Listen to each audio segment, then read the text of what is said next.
नमस्कार, आप सभी का स्वागत करता हूं अपने YouTube चैनल सुरेंद्र सिंह बोरा में। उत्तराखंड प्राथमिक शिक्षक भर्ती बनाम कोर्ट याचिकाएं एक दूसरे से कितना कोरिलेट करती हैं, इस बात को सभी अभ्यर्थी जितने भी जो आवेदन करता है वो सभी लोग जानते हैं कि आगे भर्ती प्रक्रिया में ये जो भी कोर्ट की याचिकाएं हैं कितना प्रभाव डालती हैं, कितना इफेक्टिव होती हैं। ये सब धीरे धीरे जो है कि कोर्ट की सुनवाई के अनुसार स्पष्ट होती जाएगा। जैसे जैसे कोर्ट के केसेज पर अपडेट आएगा, हियरिंग से लेकर अपडेट आएंगे, कोर्ट से जो पारित आदेश होते हैं वो आदेश आगे स्टेप बाय स्टेप आगे बढ़ते रहेंगे, तो तब जो है कि जितने भी अभ्यर्थी हैं उनकी धड़कनें तेज होती रहेंगी। अब रही बात कि यहाँ पर पेचोपेच क्या होगा, या जो है कि सीटों को लेकर के, अभ्यर्थन को लेकर के कहाँ चीज़ें जो हैं कि आपस में टकरा सकती हैं, ये भी बड़ी देखने वाली बात होगी, दिलचस्प बात होगी। अब सभी लोगों को मालूम है उत्तराखंड राज्य में 13 जिले हैं और 13 जिले में 650 कैंडिडेट जो हैं वो आपके डाइट डीएलएड के होते हैं, जो जिला शिक्षा प्रशिक्षण संस्थान से पास आउट होते हैं। तो सबसे पहले जो है कि जो उत्तराखंड प्रारंभिक शिक्षा सेवा नियमावली कहती है कि फर्स्ट प्रायोरिटी उन्हीं लोगों को होगी जो हमारे डाइट से पास आउट है। पहली प्रायोरिटी उनको दी है।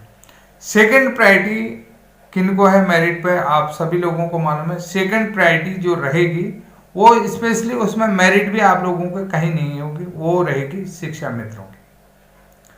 शिक्षा मित्र जो लंबे समय से प्राथमिक विद्यालयों में सेवाएं देते आ रहे हैं, तो उन अभ्यर्थियों की रहने वाली है।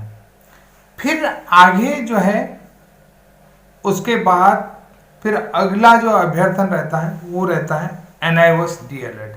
एनआईओएस डीएलएड में अब आपको देखिए कुछ चीज़ें अभी भी कोर्ट के अधीन हैं, माननीय सर्वोच्च न्यायालय में है, तो कुछ जो है अब अन्य राज्यों के डीएलएड प्रशिक्षित अभ्यर्थियों का है और उसके बाद डीएड अभ्यर्थियों का भी है जो बाहर से डीएड करके आए हैं। तो यहाँ पर जो है कि पेंच अभी भी फंस सकते हैं।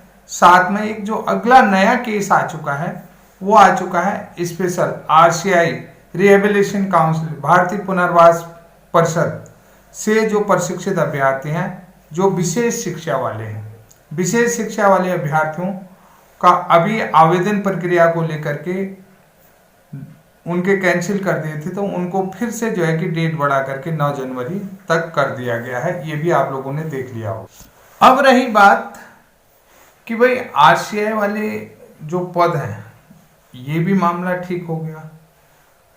अब यहाँ पर देखिए कुछ अभ्यर्थी जो पुराने भर्ती के बचे हुए पद हैं, प्लस जो यूपी से डीएलएड करके आए हैं, जिनको 2 राज्यों के स्थायी निवास प्रमाण पत्र के कारण से अभी सेवा से टर्मिनेट कर दिया है, निलंबित कर दिया है, उन लोगों के रिक्त पद, कि उन लोगों के पदों की रिक्तता 6 महीने बाद काउंट होती है।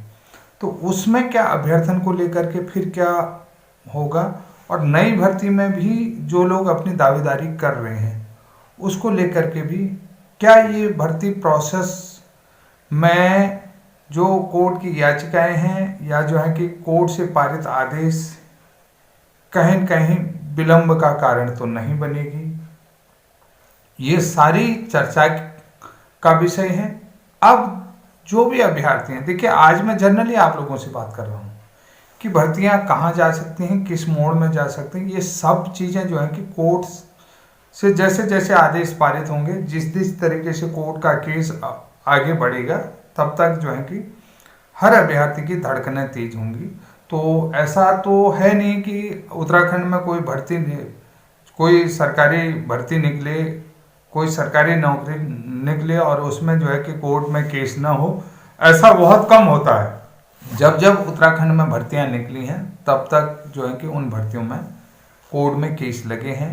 तो उसी को लेकर के, अभ्यर्थियों के अभ्यर्थन को लेकर के, अभ्यर्थियों की दावेदारी को लेकर के, अभ्यर्थियों की देखिए शैक्षिक योग्यता को लेकर के, अंकों के प्रॉब्लम को लेकर के, तमाम चीज़ों के लिए देखिए सबसे बड़ी चीज़ है, अब शिक्षक भर्ती में सबसे बड़ी विडंबना होगी शैक्षिक योग्यता। जो शिक्षक के लिए जो प्रशिक्षण योग्यता है, प्रशिक्षण योग्यता ही जो है कोर्ट केस का माध्यम बन रही है और कोर्ट में याचिका लगने का माध्यम है। क्योंकि देखिए सारी जो भी क्वालिफिकेशन डिसाइड करती है एनसीटी, अलग अलग प्रशिक्षण योग्यताओं के कारण से हर राज्य में शिक्षक भर्ती कहीं न कहीं कोर्ट में लगी याचिकाओं के कारण से फंस रही हैं। मैं आज स्पष्ट बात ये कह रहा हूं कि जो अलग अलग प्रशिक्षण योग्यता है वो कहीं न कहीं प्रारंभिक शिक्षक भर्ती के लिए एक रोड़ा बन रही है प्रशिक्षण योग्यता। तो इसलिए जो है कि एनसीटी ने स्पष्ट तौर पर कोर्ट में ये सारी चीजें स्पष्ट करनी होंगी। ये दोनों योग्यताएं वैलिड योग्यताएं, जो भी वैध योग्यताएं हैं, वैलिड योग्यताएं हैं, उन योग्यताओं को लेकर के, और नहीं तो सबको डिनाई करना चाहिए।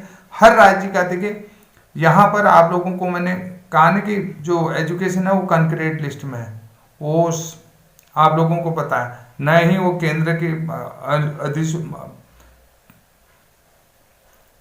केंद्र की सूची में है, नहीं राज्य के अनुसूची में है। ये केंद्र और राज्य दोनों की अनुसूची में जो है ये समवर्ती सूची में रहती है। तो इस कारण से यहाँ पर जो है कि केवल राज्य ही क्वालिफिकेशन को डिसाइड नहीं कर सकता, ना केंद्र ही डिसाइड कर सकता। इसलिए जो है ये समवर्ती सूची में रखा है। यहाँ पर दोनों का ही जो है कि रूल होंगे, दोनों में आपस में कंट्राडिक्शन होगा तो सेंटर का रूल। तो इसलिए जो है कि एनसीटी को हर चीज़ को स्पष्ट करके रखना चाहिए। जो भी प्रशिक्षण योग्यता शिक्षकों के लिए उसके तरफ से कराए गए हैं, इतने से इतने तारीख के ये वैलिड है, ये योग्यता वैलिड है, ये जब तक एनसीटी सारी चीज़ों को माननीय न्यायालय में डिसाइड करके नहीं देती है, तब तक ये भर्ती प्रक्रियाओं में इस तरीके की बाधाएं आते रहेंगे। तो साथियों, आगे जो भी आप लोगों को कमेंट है उससे संबंधित जानकारी दें, आगे हम आपसे डिटेल बात करेंगे। आज के लिए इतना ही, तब तक के लिए जय हिंद, जय उत्तराखंड।